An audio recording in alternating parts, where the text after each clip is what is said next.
نیکی کی توفیق بھی اللہ ہی دیتا ہے، برائی سے بچنے کی توفیق بھی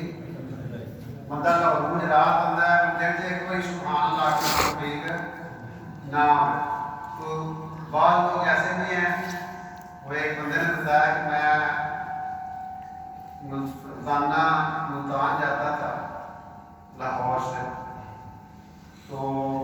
وہ جو ڈرائیور تھا وہ کچھ پڑھتا رہتا تھا،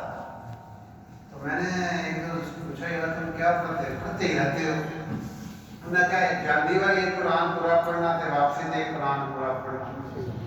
6 گھنٹے پورا قرآن پڑھ لینا، اور کئی سالوں سے میری یہ روٹین ہے۔ تو اللہ تعالیٰ جس کو توفیق دے دے، اللہ نے ہمیں یہ بہت بڑا معجزہ دیا ہے۔ ہمارے نبی علیہ السلام کا یہ معجزہ ہے قرآن۔ انبیاء کے معجزے ہوتے تھے، ختم ہو جاتے تھے، ان کے ساتھ ہی دنیا کے ساتھ ہی چلے جاتے تھے۔ صالح علیہ السلام کی وہ اپنی ان کا یہ اللہ تعالیٰ کا معجزہ تھا۔ اسی طرح نوح علیہ السلام کو جو سیلاب آیا تھا، کام آئی تھے، وہ جو عذاب آیا تھا ان کا معجزہ تھا۔ موسیٰ علیہ السلام کے مانر شرفا ان کی قوم پہ نازل ہوتا تھا، وہ سمندر 12 رستے بن گئے۔ لیکن اتنا بڑا معجزہ ہے کہ آسا مارا اور 12 رستے بن گئے، اور وہ 12 قبائل اس میں جا رہے ہیں، اللہ الہ الا اللہ۔ یہ اللہ پاک نے ہمیں قرآن میں بتایا ہے۔ عیسیٰ علیہ السلام کیا کرتے ہیں؟ وَأُبْرِئُ الْأَكْمَحَ وَالْأَبْرَصَ وَأُحْيِي الْمَوْتَى بِإِذْنِ اللَّهِ، کہ یہ سارے یعنی وہ کوڑے ہوتے تھے، ہاتھ پیر ٹھیک ہو جاتے تھے، مردوں کو زندہ کر دیتے تھے اللہ کے حکم سے، پرندے بناتے تھے اور اس میں پھونک مارتے تھے، وہ پرندہ جیسا جہاز بن گیا۔ یہ اللہ پاک نے ان کو معجزے دیے تھے، لیکن اللہ نے اپنے نبی علیہ السلام کو قرآن والا معجزہ دیا جو قیامت تک رہے گا۔ قیامت کی صبح تک قرآن اسی طرح رہے گا اور اس میں کوئی تبدیلی نہیں لا سکتا۔ بڑے بڑے مائک لال آئے ہیں، بڑے بڑے زور لائے ہیں، بڑے بڑے ٹیل آئے ہیں۔ حضور کے زمانے میں ہی وہ لوگ کافر لوگ جو تھے نا، انہوں نے ایک دفعہ ایک شاعر کو ہائر کیا، انہوں نے کہا پورا سال بالکل سمجھے تو کہا بھی گیا ہے تیرا روٹی پانی راشن سارا ساڑھے دن میں، تو بس قرآن کے مقابلے تھے نا کوئی صورت پڑھا دے۔ وہ سارا سال لگا رہا لکھتا رہا۔ ایک دفعہ بچی جا رہی تھی، اتوں سے سکول لگی تو انہیں آیت پڑھی، وکیل یا ویا سما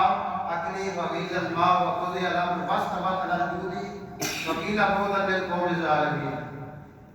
جب انہیں آیت سنی نا، انہیں سارے بچے اپنے پاٹ لے، انہیں آخیا میں اس ایک آیت کے مقابلے میں نہیں بنا سکیا، یہ ایک ایسی آیت ہے عربی کے سارے قاعدے کلیوں دے وچ آ گئے۔ انہیں آخیا کہ میرے پاس یعنی ایک آیت کا اس کے اللہ نے کیا فرمایا، قُلْ فَأْتُوا بِسُورَةٍ مِثْلِهِ وَادْعُوا شُهَدَاءَكُم مِّن دُونِ اللَّهِ إِن كُنتُمْ صَادِقِينَ۔ ایک سورت یہ والی لے آؤ۔ وہ جو شاعر تھے نا اس عربوں کے، وہ اپنا کلام لکھ کے بیت اللہ میں لٹکایا کرتے تھے، اور پھر اس کے اوپر کا وہ شعر ہوتا تھا، کلام ہوتا تھا، پھر وہ اٹھایا جاتا تھا۔ تو یہ جب اللہ کا قرآن آ گیا تو اس کے مقابلے میں ایک سورت اِنَّا أَعْطَيْنَاكَ الْكَوْثَرَ فَصَلِّ لِرَبِّكَ وَانْحَرْ إِنَّ شَانِئَكَ هُوَ الْأَبْتَرُ، اس کے مقابلے میں بھی کوئی نہیں بنا سکے۔ اور پھر کوئی آج تک اس میں کوئی ایک زیر زبر کی تبدیلی نہیں لا سکی اور نہ لا سکیں گے۔ آج سے کچھ عرصہ پہلے جرمنی میں پوری دنیا سے انہوں نے لوگوں کو اکٹھا کیا کہ کسی طریقے سے نا اس کے اندر تبدیلی پیدا کرو، لیکن نہیں کر سکے۔ آج بھی لوگ سازشیں کرتے رہتے ہیں۔ پچھلے دنوں آپ نے پڑھا ہوگا کہ وہ کچھ لوگ ہیں وہ جاتے ہیں دیہاتوں میں آگے پیچھے کہ اللہ اندر یہ پرانا قرآن دے دیتے ہیں، قرآن لے لو، وہ تبدیلیاں پیدا کرنے، وہ تبدیل شدہ وہ قرآن انہیں مرتعی وغیرہ ہیں، اس طرح کا کام کر رہے ہیں، لیکن اللہ کے کلام کو بدلا نہیں جا سکے گا کیا ہوتا ہے۔ ہماری جماعت بیٹھا گئی، ایک لڑکا آ گیا کہ میرے جیسے لیے میں شادی دینا کرنی ہوگی تیار ہے، میں بھی تیار ہوں، اور مسلمان نہ بڑی بحث کرنا پر مسلمان نہیں ہوتی ان کسی طریقے نہ دعوت دیو مسلمان ہوتے ہیں انہوں نے چلو ٹرائی کر لیتے ہیں انہوں نے بلایا انہوں نے گل کی تھی تو انہوں نے کہا جو جس سے مقائد ہوئی ہے وہ دلیل ان کا دیکھو 52 اسٹیٹس ہیں امریکہ کی آپ سب سے ایک بائبل لے کے آؤ اور ہمارا قرآن پوری دنیا میں کہیں سے اٹھا کے لے آؤ آپ کو جو 52 اسٹیٹس ہیں نا ان کی ہر اسٹیٹ کی بائبل الگ ہے اور ہمارا جو قرآن ہے نا وہ ساری دنیا میں دنیا کے کسی ملک میں چلے جاؤ وہاں پہ کوئی ایک زیر زبر کا فرق نہیں آئے گا اس بات پہ وہ لڑکی مسلمان ہوتی تو یہ اللہ نے ہمیں قرآن دیا ہے ہم اس کی قدر کریں ایک تو ماشاءاللہ آپ نے قدر کی ہے بہت بڑی بات ہے قرآن پاک سنا ہے اور یہ اللہ تعالیٰ اس پہ جو دے گے نا فسوف ترى بدن بشر الغبار فرس رجل اکرام الحمار عربی شاعر کہتا ہے کہ جب غبار چھٹے گا نا پھر پتہ چلے گا کون گدھے پہ سوار تھا اور کون گھوڑے پہ سوار جب اس پہ انعام ملے گا کہ میرے بندو تم نے فلاں وقت میں فلاں مہینے میں میرے لیے یہ قربانی کی میرے لیے یہ محنت کی اس کے بدلے میں یہ انعام ہے پھر بندہ خواہش کرے گا کاش وہ سننا اور طویل ہو جاتا ابھی تو بعض دفعہ بور ہو جاتے ہیں ذرا بڑا گھنٹہ ہو گیا 1.5 گھنٹہ ہو گیا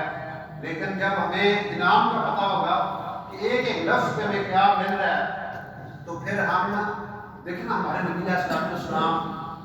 اور ان کے ساتھی صحابہ رضی اللہ عنہ کیسا قرآن کے اندر شربت کرتے ایک صحابی کہتے ہیں میں ایک دفعہ نبی علیہ السلام نماز پڑھ رہے تھے میں شام میں بھی ساتھ جا کے کھڑا ہو گیا آپ نے پہلے سورہ بقرہ پڑھی میرا خیال یہ تھا کہ سورہ بقرہ کو شروع کریں گے اب بقرہ جب ختم ہوئی آپ نے آل عمران شروع کر دی جب وہ ختم ہوئی آپ نے سورہ نساء شروع کر دی وہ ختم ہوئی آپ نے مائدہ شروع کر دی 6 پارے اب کتنا اس لیے آپ نے کیا ہوتا ہے نماز میری آنکھوں کی ٹھنڈک ہے